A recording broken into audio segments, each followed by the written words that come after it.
সে তার নাম জান্নাত, তাকেও তুমি জাহান্নামে দিও না, তাকেও তুমি জান্নাত নসিব করো। তাকে কি কেউ হত্যা করছে নাকি সে আত্মহত্যা করছে সেটা তুমি ভালো জানো। যোদ্ধা ভাই, আমি এক হাত হারিয়ে ফেলেছি, আমার একটা বোন হারিয়ে ফেলেছি, জান্নাতারা রিমি।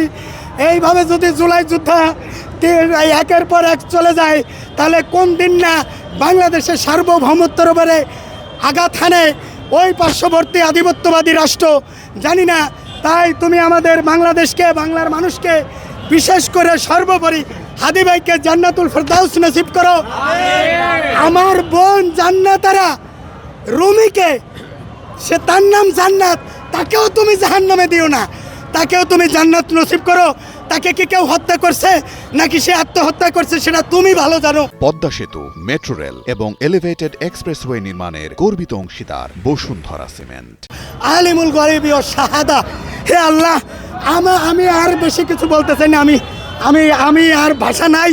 ও আল্লাহ, কালকের জানাজাকে কবুল করো। হাদি ভাইয়ের যে স্বপ্ন, এই বাংলাদেশের 1 ইঞ্চি জায়গাও যেন কোনো আধিপত্যবাদ নিতে না পারে।